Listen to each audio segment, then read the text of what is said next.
할렐루야. 좋으신 우리 하나님, 멋진 우리 하나님을 찬양합니다. 화요일 저녁 또 수요일 아침에 하나님의 말씀 공부에 참여하는 우리 성도님들 한 분 한 분 진심으로 환영하고요. 주님의 이름으로 축복합니다. 말씀을 가져야 살 수 있고 말씀을 붙들어야 견뎌낼 수 있는 어려운 때라고 생각을 합니다. 이제 지난번에 말씀을 드렸던 대로 수요일 아침에는 이제 주제별 성경 공부를 마치고 지지난주에 해드렸던, 원래는 지난주에 하려고 했던 것이었는데 교회를 없인 여기는 세상 풍조라는 이 말씀 이후에 사람과 동역하시기를 기뻐하시는 하나님이라는 그 주제 여러분 꼭 기억하시죠? 이제 그렇게 이어지고 사람과 동역하시기를 기뻐하시는 하나님이 이제 오늘부터 시작되어지는 신구약 성경의 인물편의 서론 부분이었다, 이렇게 생각하시면 되겠습니다. 그래서 지난 시간에 사람을 만드신 하나님께서 그 사람과 동역하시기를 기뻐하시는데 그 근본적인 하나님의 의도, 또 성경을 통해서 보여진 어떤 예들, 이런 것들을 통해서 정말 하나님과 동역하는 우리 한 사람 한 사람, 그리고 핏값으로 사신 교회가 되어야 되겠다 하는 말씀을 드렸고요. 그러기 위해서는 우리 각자가 바른 믿음을 가지고 있는가 회개하며 돌아보는 시간 가져야 되겠고, 그리고 우리에게 주신 사명을 붙드는 그런 교회와 각자가 되어야 된다는 말씀을 드린 바 있습니다. 자, 그런 서론 부분을 마치고 이제 오늘부터 이제 구약의 대표적인 그런 인물들을 픽업하고 또 신약으로 이어지면서 인물 속에 담겨진 하나님의 섭리, 사람과 동역하시기를 기뻐하시는 우리 하나님께서 어떤 인물을 통해서 어떻게 일을 하셨는가, 또 그 사건 속에서 오늘 우리들에게 말씀하시고자 하시는 게 무엇일까, 이런 내용으로 이제 여러분을 찾아뵐 것입니다. 비록 영상으로 참여하지만 간절한 마음으로 사모하시고 또 기도해 주심으로 이 시간을 통해서 하나님의 큰 은혜를, 또 말씀 속에 담겨진 하나님의 놀라운 비밀을 깨닫는 그런 시간 될 수 있기를 간절히 바랍니다.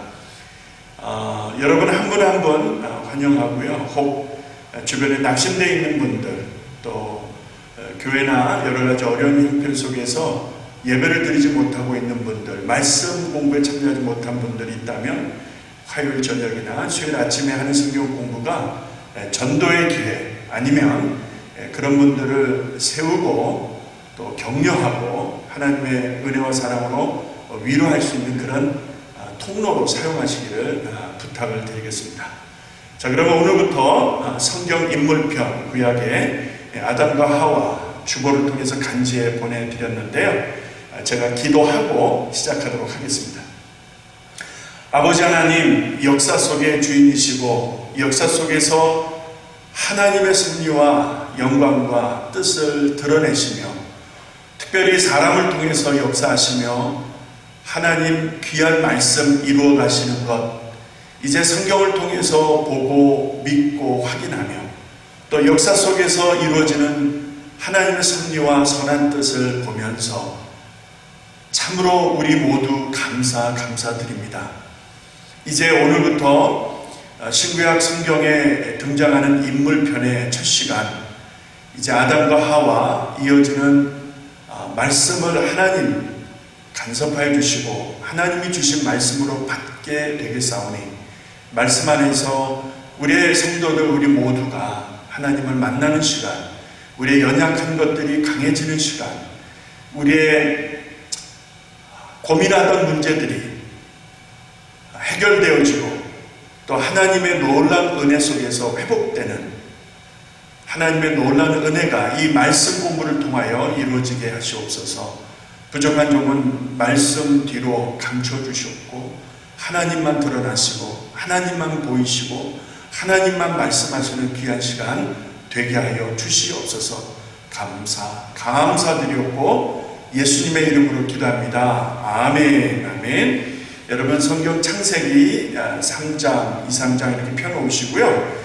그 다음에 교재 신구약 성경 인물편, 우리 아담과 하와 시간을 이렇게 펴놓으시고, 이제 진행은 서론 읽고 본론 다루고 그 다음에 과거와는 다르게 이제 영적인 교훈이 있다는 것을 확인하고 그 다음에 생활 적용, 이렇게 4단계로 나눠서 진행이 되어집니다.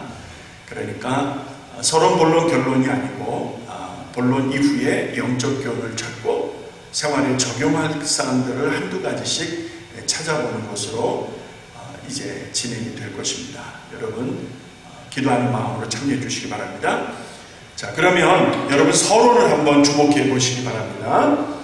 서론, 인류의 첫사람은 어떻게 존재하게 된 것일까? 인류학자들 가운데서는 진화론, 여러 가지 이론을 주장하는 경우가 있었지만, 이는 하나님의 형상을 따라 지음받은 창조의 역사를 정면 부인하는 것으로서 성경과 대립되는 주장인 것을 보아왔습니다. 그러나 이런 주장에 대해서 역사적인 그리고 과학적인 여러 증거들, 확인들이 발견되어지고 또 증거되는 가운데서 진화가 아닌 다른 어떤 이론이 아닌 창조에 대한 하나님의 말씀의 진실이 확인되고 있다는 사실입니다. 참으로 성경은 변할 수 없는, 변하지 않는 유일한 기준이라는 것을 확인하게 되어집니다. 첫사람의 존재 과정을 주목하시게 되면 결코 우연이 아니라 그냥 어쩌다가 생긴 것이 아니라 첫사람 아담이 존재하게 된 과정을 보게 되면 하나님의 창조의 역사의 한 부분이라는 것을 우리가 확인하게 되고, 천지 창조의 질서 가운데서 창조주 하나님의 독특한 의도, 그리고 오래전부터 준비되어진 그런 계획되어진 작품이라는 것을, 뭐가요? 사람을 만드는 것을. 그래서 성경에는 하나님의 형상을 따라 지음받았다라고 하는 표현을 쓰고 있습니다. 그러니까 원재료는 흙이지만, 그러나 그 흙으로 빚어진 사람은 그 본질적 가치는 하나님의 형상을 담고 있다는 것을 성경은 분명히 말씀하고 있습니다. 그래서 living being이라고 하는 영어 표현을 보게 되면 살아있는 어떤 영적 존재, 살아있는 존재, 특별히 하나님을 닮은 하나님의 요소를 담고 있는 그런 being, 그런 존재로 말씀하고 있다는 것입니다. 영혼육을 가진 하나님의 창조의 역사 속에서 정말 독특한 걸작품이라 말씀드릴 수 있겠습니다. 흙으로 빚어졌지만 그 코에 생기가 들어감으로 말미암아, 그러니까 흙으로 빚어진 인생에게 하나님의 생기가 들어오니까 그 다음에 영적인 존재, 하나님을 닮은 존재로 존재하게 되었다라고 하는 것, 닮았다라고 하는 말의 의미는 하나님의 속성을 가지고 있다는 의미가 되겠죠. 하나님의 속성은 무엇입니까? 이제 성경을 통해서 우리가 확인해 볼 수 있겠습니다만, 단 한마디로 말씀드리기는 어렵겠죠. 그러니까 내 안에 하나님의 속성이 있다는 것, 그만큼 영적인 존재고 하나님과 교제할 수 있는 그런 특권을 가진 존재로 존재하게 되었다라고 하는 이 사실, 그러니까 그냥 생긴 게 아니고요, 어쩌다 생긴 게 아니고요, 하나님의 목적을 따라 하나님을 닮은 존재로 이 땅에 태어나게 되었다 라고 하는 이 사실, 여러분 이 사실을 분명히 마음에 확신하고 이것이 우리의 시작점이 되어야 됩니다. 우리의 출발점이 되어야 된다는 것이죠.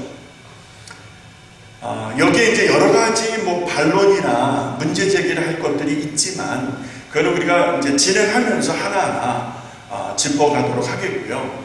우리의 출발점은, 우리의 시작점은 하나님의 형상이다라는 거예요. 내 안에 하나님이 어떤 분이신지를, 그 하나님의 그 속성이라고 할까요? 하나님을 내 안에 담아주셨다라고 하는 이 사실. 그래서 being, 존재하는데 하나님과 교통하는 존재가 되었다라는 이 사실을 서론적으로 우리가 이해하고 이제 본론으로 들어가 보도록 하겠습니다. 여러분 본론을 주목해 보시기 바랍니다. 첫사람은 삼위일체신 하나님의 형상을 따라 창조된 최대의 작품이다. 하나님이 만드신 작품이다. 자, 그러므로 첫 번째 질문, 아담과 하와, 그의 아내 하와, 그들은 무엇으로 창조되었는가?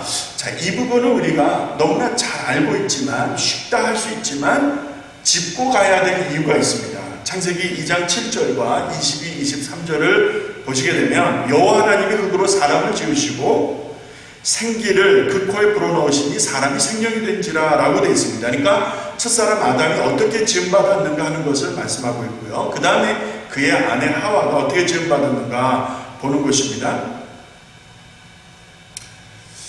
여호와 하나님이 아담에게서 취하신 그 갈빗대로 여자를 만드시고 그를 아담에게로 이끌어 오시니 아담이 가로되 이는 내 뼈 중에 뼈 살 중에 살이라 이것을 남자에게서 취하였은즉 여자라 칭하리라 하니라 라는 말씀입니다. 자, 남자는 흙으로 만들어졌고 여자는 갈빗대로 만들어졌다. 그리고 이 여자는 남자를 돕는 배필로 존재하게 되었다라고 하는 이 사실을 여러분 잘 알고 계십니다. 자, 여기에서 왜 흙일까 하는 것을 여러분 꼭 생각하고 가야 합니다. 그러니까 흙이라고 하는 것은 무가치하다, 가치가 없다 이렇게 생각할 수 있겠죠. 흙이 가치 있는 물건이 아니잖아요. 그냥 무가치한 거예요. 자, 그 가치 없는 것으로 재료로 삼아 사람을 빚으셨다라고 할 때에 그 자체만 보고 본다면은 여러분 가치가 없는 거예요. 가치가 없는 거예요. 그런데 사람이 언제 가치 있는가 보았더니 하나님의 기운이 그 코에 생기로 불어넣어졌을 때 하나님의 기운, 하나님의 스피릿, 하나님의 어떤 놀라운 은혜가 우리와 함께 하실 때, 흙덩어리인 나와 함께 하실 때, 아무것도 아닌 나와 함께 하실 때 내가 존재 가치가 있다는 것입니다. 그래서 흙이라고 하는 것은 무가치하지만 거기에 하나님이 함께 하시니, 그렇죠? 하나님이 나와 함께 하시니, 하나님의 형상대로 그런 나를 새롭게 하시니, 여러분 내가 somebody라는 것이죠. nobody가 아니라 I am somebody. 내가 정말 가치 있는 어떤 존재가 되었다라고 하는, 하나님의 자녀가 되었다라고 하는 이 사실, 흙은 무가치하나 하나님의 은혜로 내가 가치 인생이 되었다라고 하는 이 사실을 짚고 갑니다. 자, 그렇다면 두 번째, 하나님께서 아담과 하와를 이렇게 짝지어 주셨습니다. 자, 아담에게서 취한 그 갈빗대로 하와를 만드셨어요. 아까 제가 말씀드린 대로 하와의 존재적 가치는 돕는 배필이라는 데서 찾아볼 수가 있습니다. 영어 성경의 헬퍼라는 것이죠.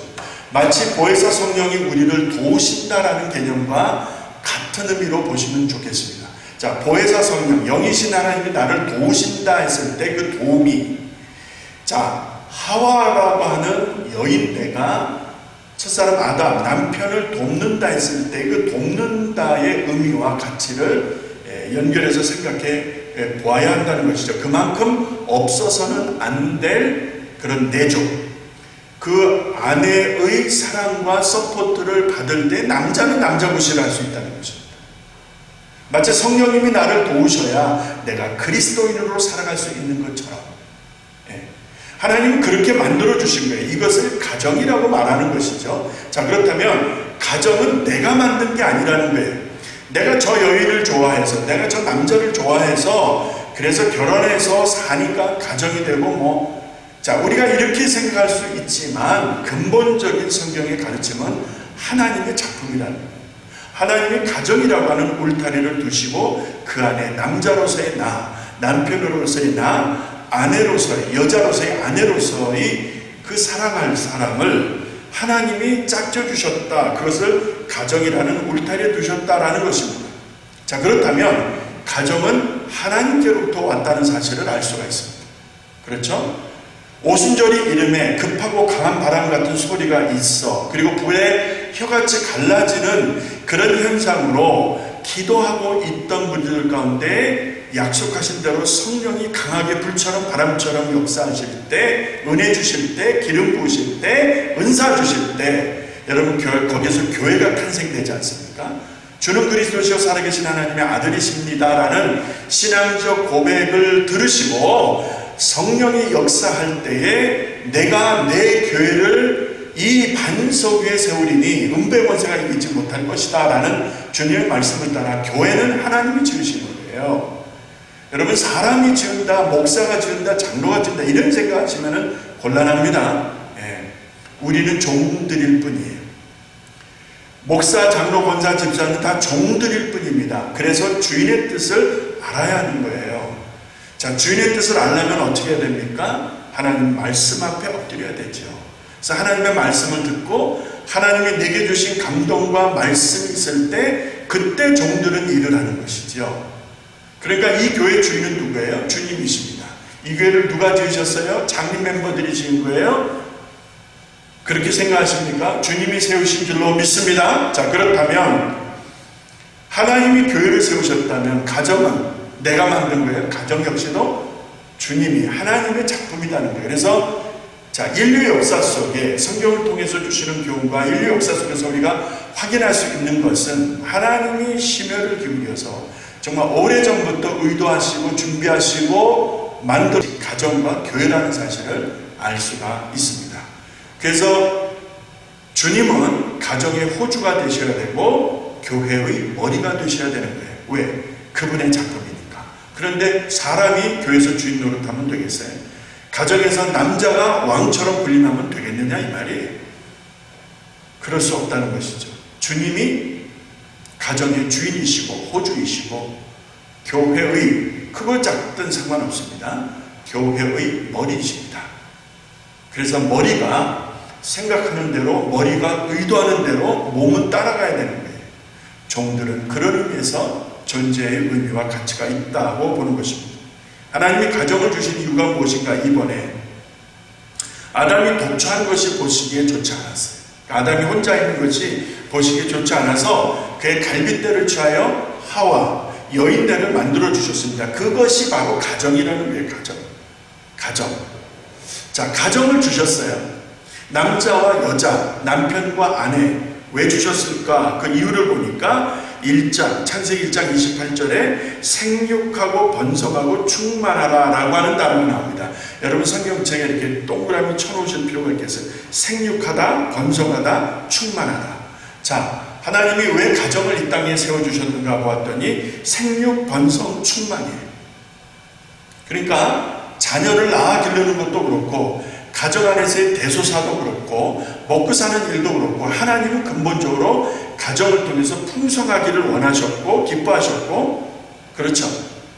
그 다음에 번성하시는 것을 원하셨고 그 다음에 생육 요즘같이 산하 제한하고 자녀 낳아 기르는 것이 평생 몇 억이 들어가니까 아예 자녀 낳는 것을 포기하고 그저 즐기며 사는 나홀로족이라는 그런 정말 기가 막힌 신조어가 나올 만큼 한국이나 이곳 또 이 지구촌에 있는 많은 젊은 세대가 그런 경향이 있다는 것을 보면 성경이 주는 교훈에서 이 세대를 어떻게 하나님 보실까 진단하실까 하는 안타까운 마음 두려운 마음을 갖게 되어집니다.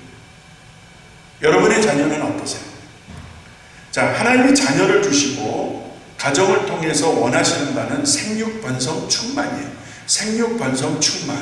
자, 그러면 왜 하나님 가정을 통해서 생육, 번성, 충만케 하셨는가 보았더니 1장 28절 그 이어서 나오는 말씀 땅을 정복하고 모든 생물을 다스리는 권한을 위임하시는 우리 하나님을 볼 수가 있다는 것이죠. 다시 말해서 첫날부터 여섯째 날까지 하나님이 하늘과 땅과 모든 만물을 두셨잖아요. 모든 만물을 두시고 하나님께서 이 만물 가운데서 사람이 갖는 역할을 부여하셨어요. 그 역할이 뭐예요? 다스리라는 거예요. 다스리라. 제가 종종 말씀드립니다만 정복하고 다스리라 하니까는 모든 것을 갈취하고 채취하고 낭비하고 그런 것이 아니잖아요.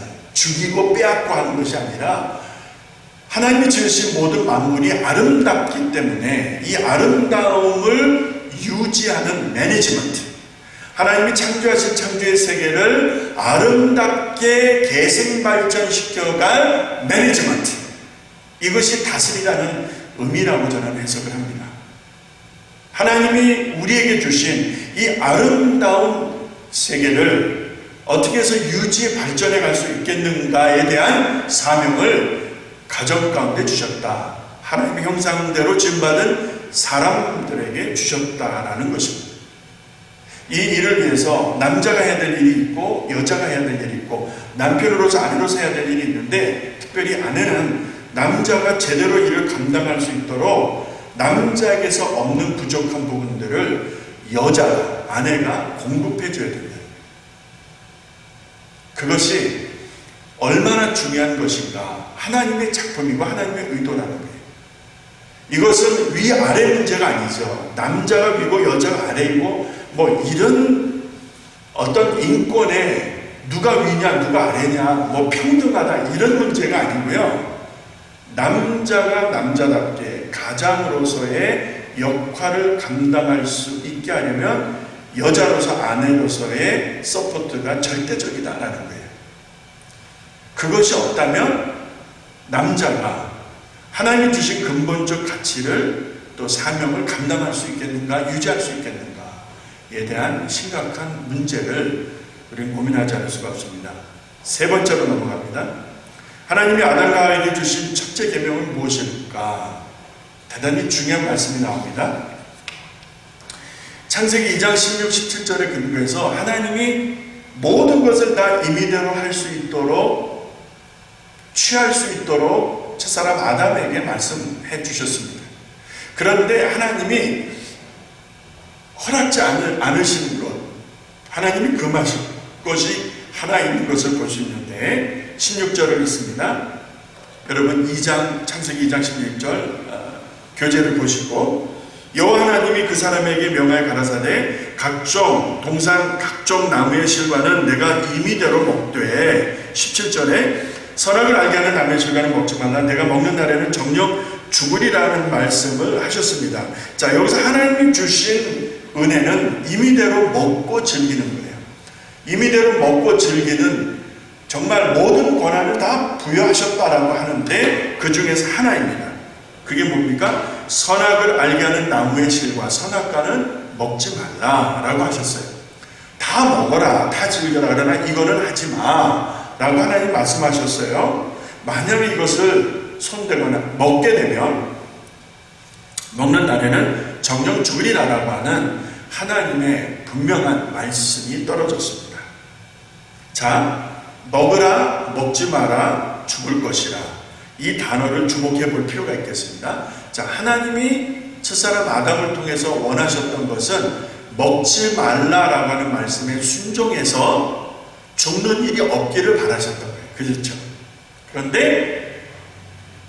그런데 문제가 이제 생기죠. 자, 여기에서 그 문제를 논하기 전에 먹으라라고 하는 것은 하나님이 일일이 간섭하는 것이 아니라 우리에게 모든 권한을 위임해 주셨다라고 하는 느낌을 갖게 되어집니다. 그러니까 모든 것을 임의대로 할 수 있는 권한, 그것을 뭐 자유의지라고 표현을 한다고 한다면, 보세요. 모든 것을 내가 스스로 할 수 있도록 하나님이 허락하셨다는 거예요. 이게 대단히 중요합니다.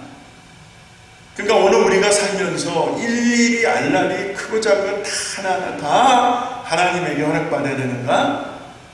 그런 의미가 아니라 하나님을 사랑하고 하나님을 예배하고, 하나님은 나의 아버지, 나는 하나님의 아들, 딸이니까 내가 하나님의 형상대로 지음받은 존재로서 이 땅에서 하나님을 기뻐하시는 일을 위하여 살아가는 것입니다.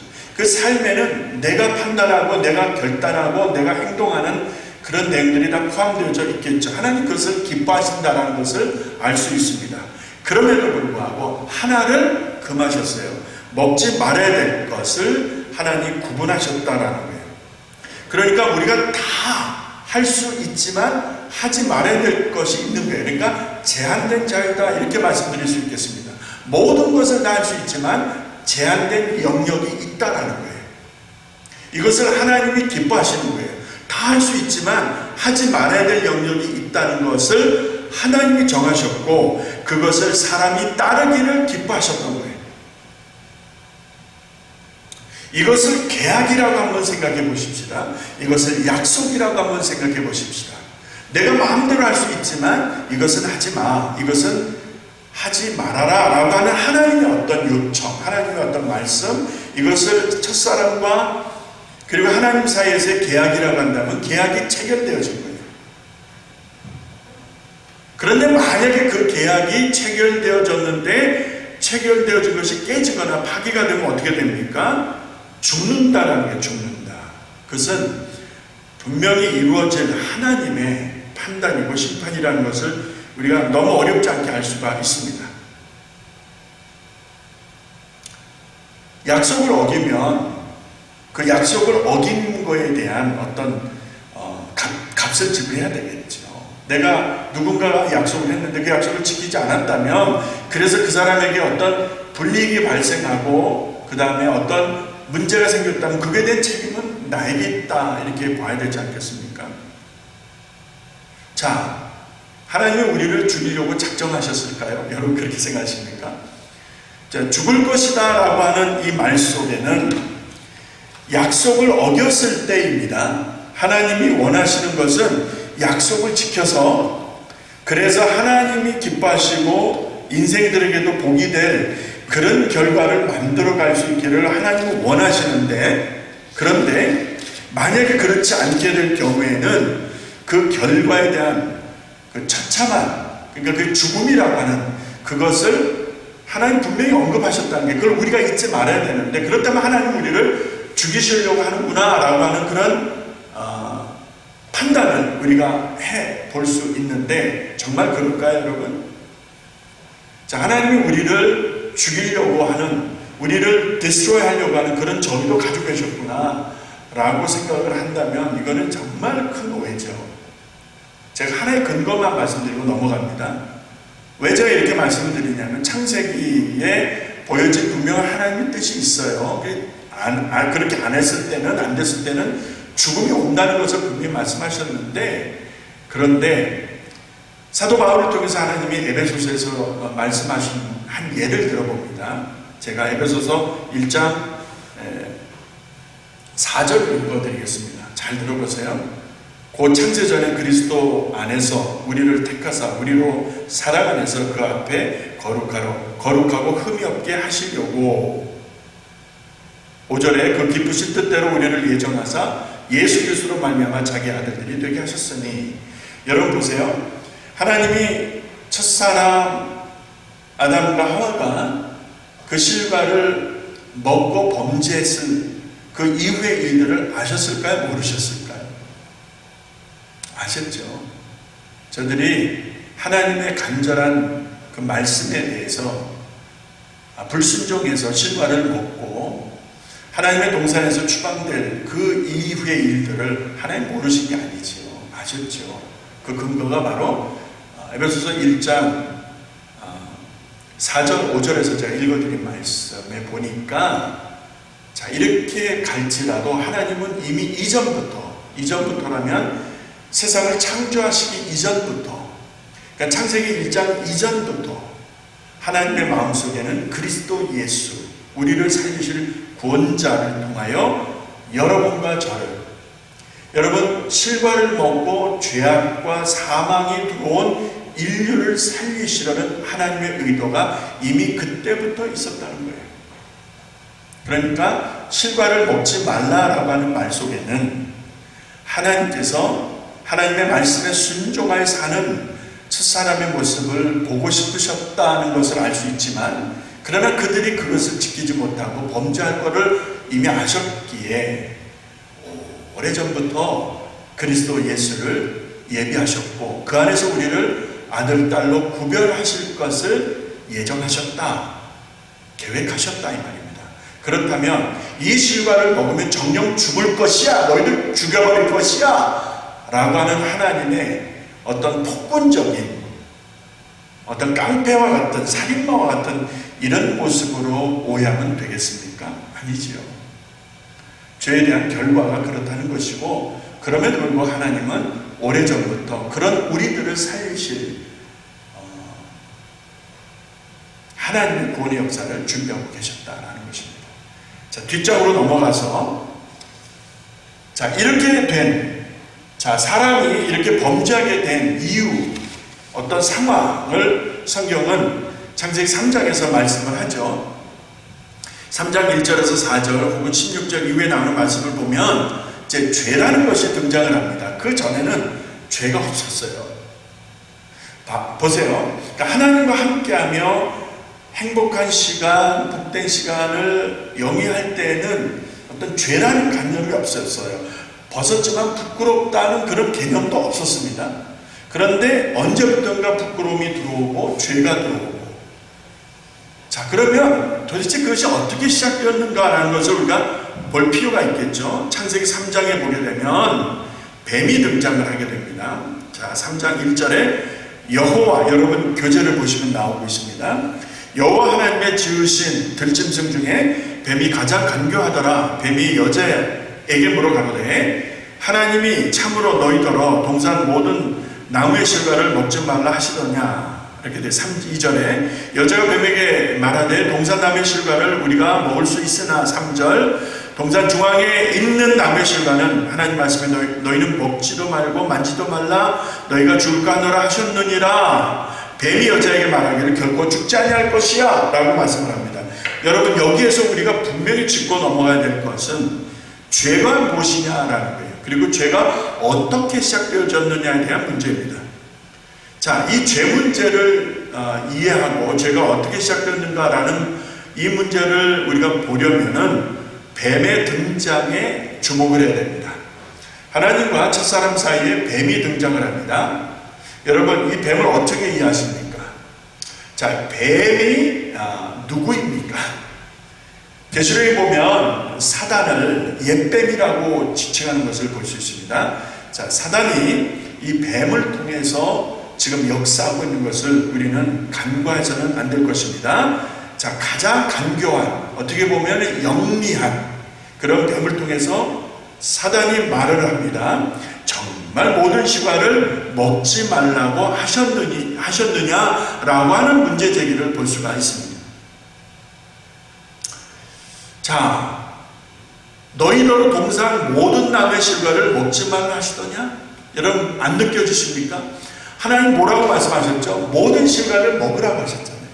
모든 실과를, 모든 것을 즐기라고 하셨잖아요. 그러나 하나님이 말씀하신 그것을 구별하셔서 말씀하셨어요. 이것은 먹지 말라라고 하는 하나님의 말씀이 떨어졌죠. 그러나 뱀이 어떻게 유혹을 합니까? 다 먹지 말라 하더냐? 너 이것은 거짓말이죠. 언제 하나님이 이렇게 말씀하셨습니까? 자, 그러니까 하나님이 말씀하신 것을 트위스트해서, 하나님 말씀하신 것을 왜곡해서 거짓된 설명을 하고 있습니다. 그러니까 이 거짓이 어디서 왔는가 봤더니 뱀으로부터 온 것이에요. 자, 거짓은 누구로부터 온 거예요? 뱀으로부터 온 것이에요. 그 뱀이 누구예요? 사단이죠. 그래서 사단에 대한 별명 거짓말장입니다. 그래서 성도가 거짓말을 하면 안 됩니다. 작은 거짓말 같지만 그 거짓말의 속성은 사단으로부터 오는 것이기 때문에, 어둠의 영으로부터 오는 것이기 때문에, 아나니와 삽비라가 단순한 거짓말이 아니라 그 단순해 보이는 거짓말 속에는 사단이 가득한 결과로 생겨진 것이라고 사도 베드로가 지적할 때 그의 혼이 떠나는 것을 보지 않으셨습니까? 여러분, 지금 하나님이 말씀하신 것을 왜곡하고 있잖아요. 이게 거짓말이라는 거예요. 이게 죄라는 거예요. 이것을, 자, 첫사람 아담과 하와가 어떻게 반응하는가 우리가 눈여겨보아야 할 것입니다. 자, 이렇게 거짓말이 들어왔을 때, 아니 그건 거짓말이야, 그것은 거부하고, 하나님은 이렇게 말씀하셨어. 하나님은 선악을 알게 하는 실과를 먹지 말라 하셔서 나머지는 다 먹으라고 하셔서, 이렇게 말을 정확하게 커렉션을 해야죠. 자, 뱀이 그렇게 거짓말로 밥을 던졌을 때 문제는 여자였습니다. 여자가 그 말을 듣고 정확하게 분별할 수 있었음에도 불구하고 어떻게 반응하는가 보았더니 동산 나무의 실과를 우리가 먹을 수 있지만 동산 중앙에 있는 나무 실과 먹지도 말고 만지지도 말고, 다시 말해서 하나님이 말씀하신 것 외의 것들을 추가합니다. 그러니까 하나님이 말씀하신 정확한 팩트가 아니라 여인이 가진 느낌을 거기 갖다 섞는 것을 볼 수가 있습니다. 하나님 말씀에 자기의 주관적 느낌이 섞여버리는 것입니다. 거기에 뱀의 유혹이 있는 것이죠. 다 먹지 말라고 그랬어? 자, 이렇게 거짓말 속에 여인이 가진 주관적 느낌까지 섞여버리게 되어집니다. 결국 분위기를 파악한 뱀은 여인이 넘어오고 있다는 것을 파악한 거예요. 그죠? 여인이 바르게 서 있지를 못하고 말씀에 흔들리고 말씀에 의심하고, 그리고 제 마음대로 말씀을 주관적으로 판단하는 여자의 흔들림을 보고 뱀은 결정적 한 방을 날립니다. 결코 죽지 아니할 것이야. 하나님이 뭐라 말씀하셨죠? 먹으면 죽는다라고 말씀하셨어요. 굉장히 심플해. You surely die. 그런데 뱀은 뭐라고 그렇게 여인에게 말을 하죠? 죽지 아니할 것이야. 자, 여인이 넘어오고 있는 것을 알았어요. 여인이 자기에게 흔들리고 있는 것을 알았어요. 그러니까 한 방을 날리는 거예요. 죽지 않을 거니까 먹어, 괜찮아. 이렇게 되어지는 것입니다. 여러분, 죄의 시작을 아시겠습니까? 죄가 언제 시작되어져요? 내가 말씀에 바로 서 있지 못할 때, 내가 말씀에 의심할 때, 내가 말씀에 내 주관적인 느낌을 갖다 섞어버릴 때, 여러분, 그때 죄가 시작될 수 있다는 것입니다.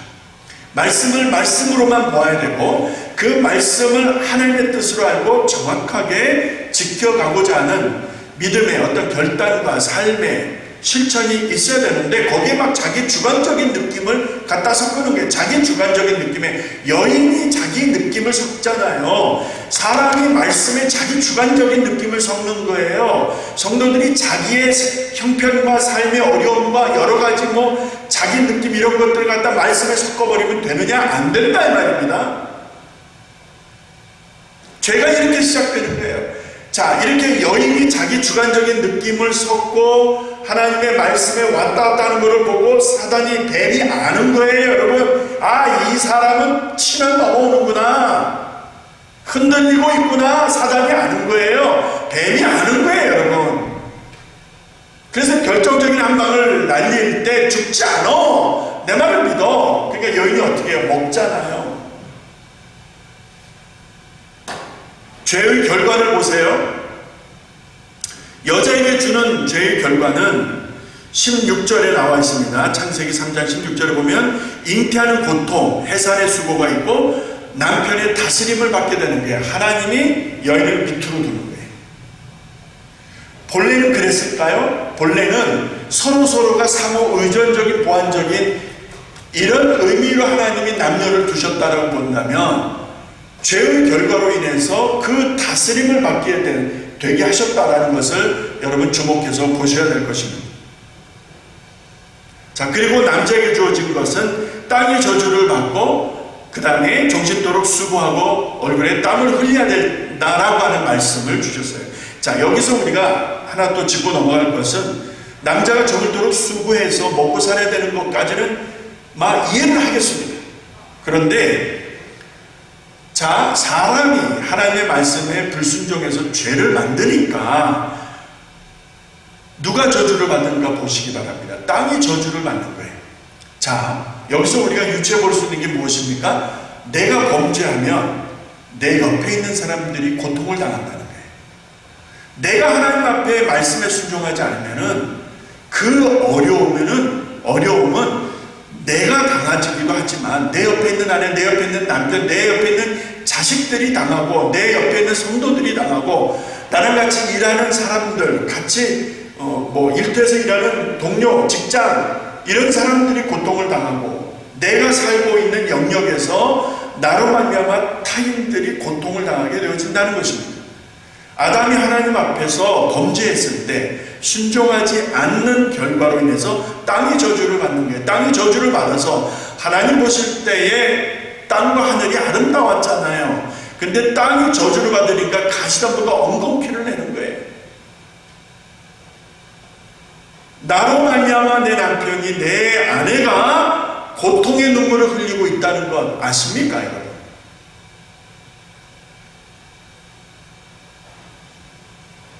남편이 고통의 눈물을 흘리는 거 보고 계십니까? 아내들이 회개해야 되는데, 근데 회개하지 않아요.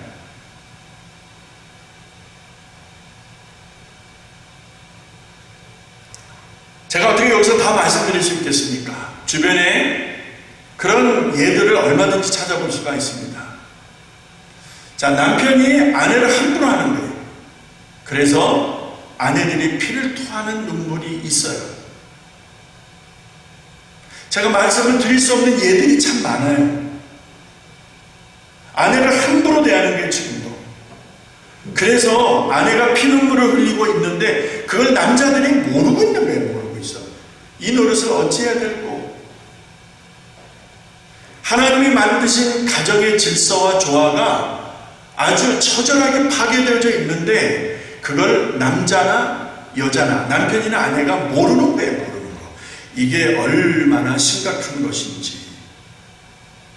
자, 아담과 하와를 통해서 땅이 저주를 받고 다른 피조 세계가 고통 속에 놓이게 되었다는 이것을 여러분 잘 보셔야 됩니다.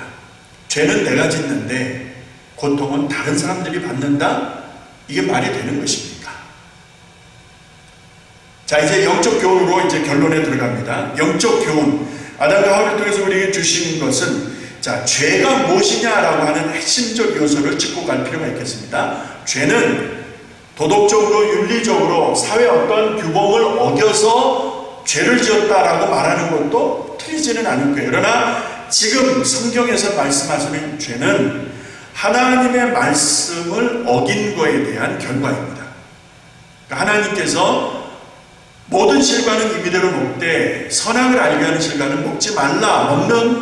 먹을 때는 정령 죽으리라는 이 말씀을 사람은 지켰어야 되는데 그 말씀에 순종치 아니하고 거짓말을 듣고 그 유혹에 빠져서 실과를 먹어버린 그 불순종, 이것을 죄라고 말씀드립니다.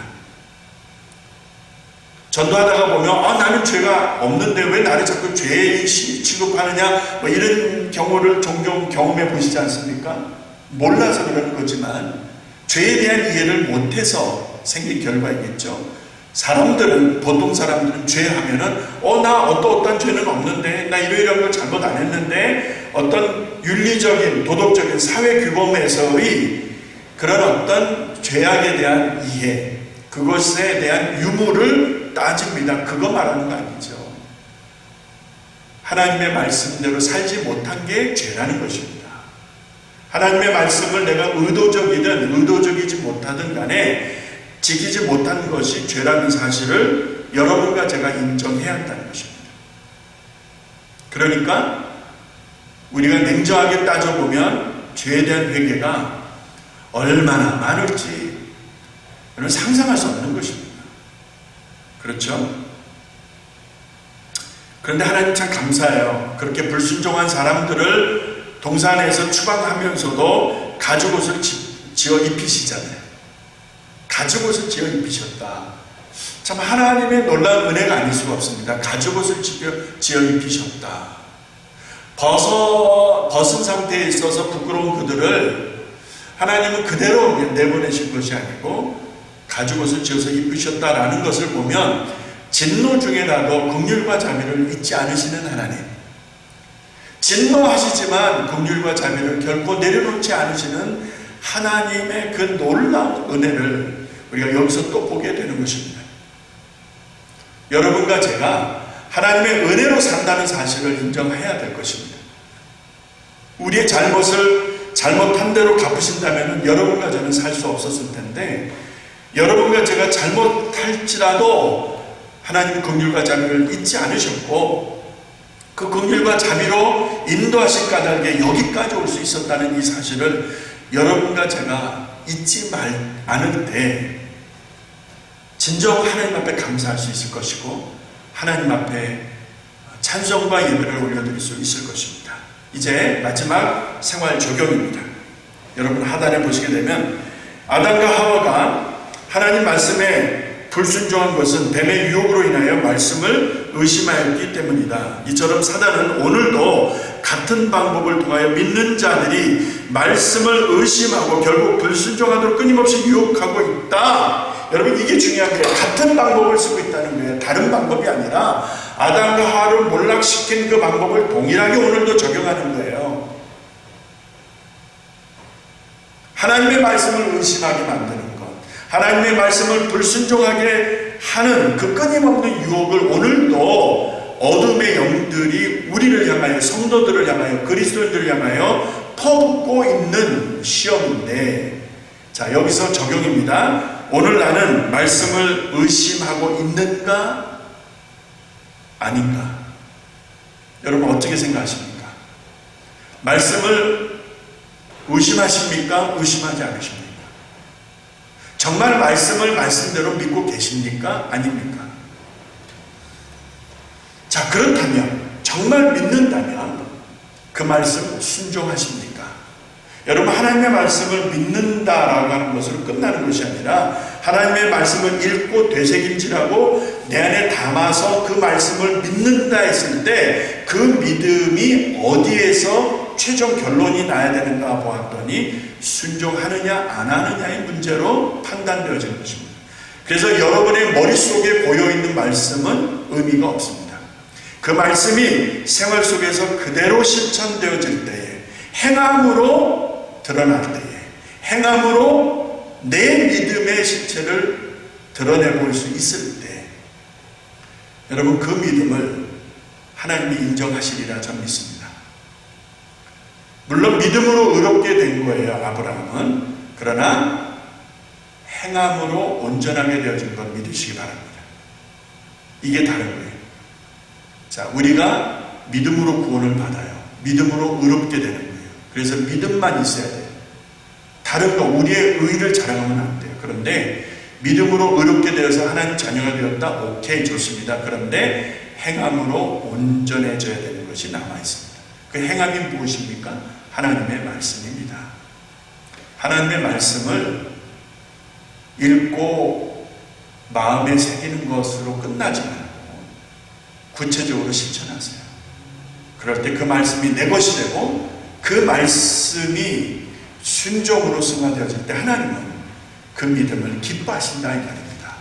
그리고 그 믿음이 끊임없이 유혹해오는 뱀의 유혹, 사단의 유혹, 나를 넘어뜨리게 하고 말씀에서 떠나게 하고 말씀에 불순종하게 하는 그 시험을 단칼에 뵐 수 있는, 한 방에 날려버릴 수 있는 능력 있는, 파워 있는, 힘 있는, 권세 있는 성도의 삶을 살아가게 되는 줄로 믿습니다. 아담의 우를 통해서 우리는 하나님의 말씀을 붙들고 끝까지 이겨내야 된다는 그 간절한 마음을 갖게 되어집니다. 이 땅에 제2의 아담으로 오신 우리 주님을 찬양합니다. 첫사람 아담은 우리를 죽게 만들었지만 둘째 아담은 우리를 살리셨어요. 할렐루야. 그 은혜로 이 한 주간 여러분 승리하시기를 주님의 이름으로 축복합니다. 다음 시간은 가인과 아벨을 할 것입니다. 여러분 주보를 통해서 교제를 받으시면 잘 보관하고 계셨다. 다음 시간에 가인과 아벨을 함께 찾아가 보십시다. 할렐루야. 감사합니다. 기도하겠습니다. 아버지 하나님, 죄가 언제부터 시작되었는가?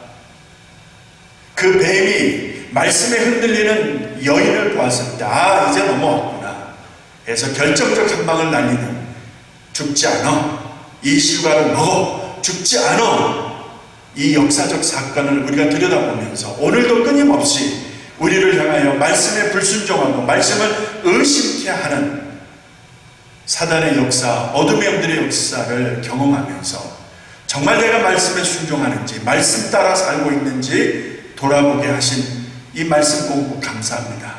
아담의 우를 다시 범치 말게 하시고 내 안에 주어진 말씀, 그 말씀을 실천하며 사는 믿음과 삶의 행함이 있게 하셔서 언제고 만나는 사단의 유혹, 세상의 시험을 넉넉히 이겨내는 제2의 아담을 닮은, 예수 그리스도를 닮은 하나님의 권속들, 믿음의 권속들 다 되게 하여 주시옵소서. 감사드렸고 예수님의 이름으로 기도합니다. 아멘. 할렐루야. 이 한 주간도 승리하시기 바랍니다. 감사합니다.